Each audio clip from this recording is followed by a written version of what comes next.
This video is going to be a spoiler review and reaction of part 1 of Rhythm of War by Brandon Sanderson, which was just so action-packed and emotional, so let's dive deep together. Hi guys, it's Isa and welcome to my channel. Today we're going to kick off a series of videos about Rhythm of War by Brandon Sanderson. We're going to have 5 videos, one per part of the book, and it's just going to be a spoilery summary and reactions of each of those parts. I know I come a little bit late to the party, but if you're just one of those people that haven't read yet this book, that you needed to catch up with all of Brandon's books, and you're finally here as me, please join me in this quest and let's continue the journey together.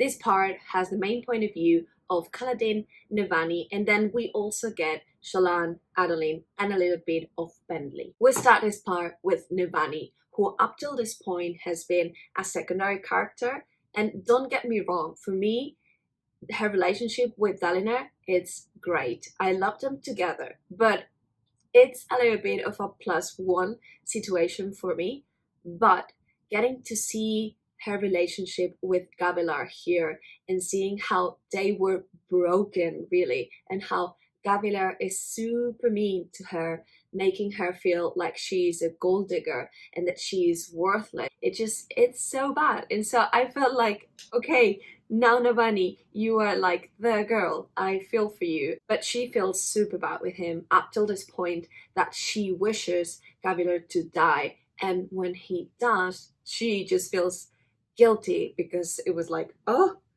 I just wish that.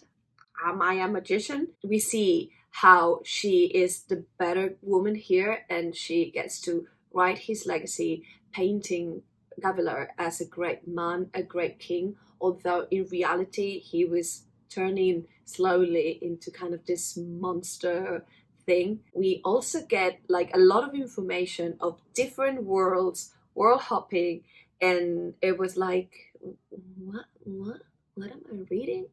So a lot of information to unpack. We start our story and a year has passed and things are clearly different. For one, Seth is in jail.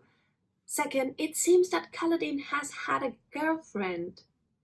Third, Navani has created this great airship. And 4, it seems that the Prashendi and the Radiants are fighting each time more. We get to this first fight with Kaladin and Leshwi, which is a Prashendi, a fused one, so it's someone high in rank. And we see how they're fighting. It's like extreme, till the point in which they are like, oh, snap, I severed your spinal cord. There you go. The stakes are already so high. We know that the fights are brutal. And we see how Kaladin is kind of recovering for this fight, how he is kind of developing this PTSD, like freezing each time more and just not being okay. But he needs to manage because soon after we are introduced to a new enemy called the Pursuer. The trademark of this enemy is a revenge song. He will basically kill whomever kills him first, as this Prashendi or fused are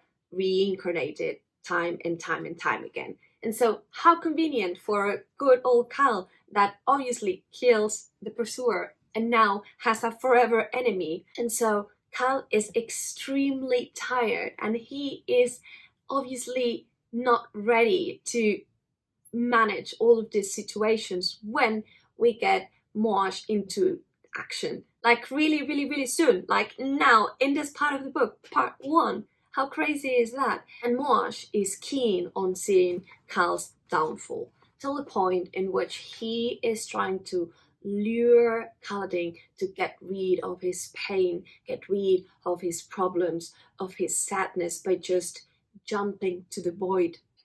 Moash, dude, what are you doing? He was your friend. Thankfully, Cal is saved by Renerine and Moash goes away. So, how's that for a beginning? Like 3 major fight scenes up till this point. And so, now we have a very tired Cal, also one that has been messed up psychologically and tried to push into the void. And now he has a good conversation with Dalinar, who is like, Oh man, we love you. You absolutely deserve the world. But you are not reliable anymore in a fight because he is freezing. And so we need to destitute you from Windrunners and you need to seek a new job. And so, what?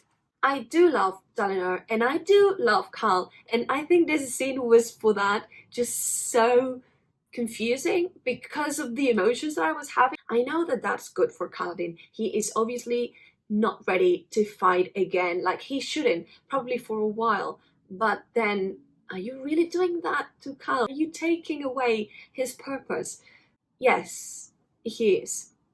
And so now we have a Kaladin that is tired, with PTSD, messed up psychologically, and without a purpose, when he needs to face the goodbye of Rock, who is going away and potentially forever.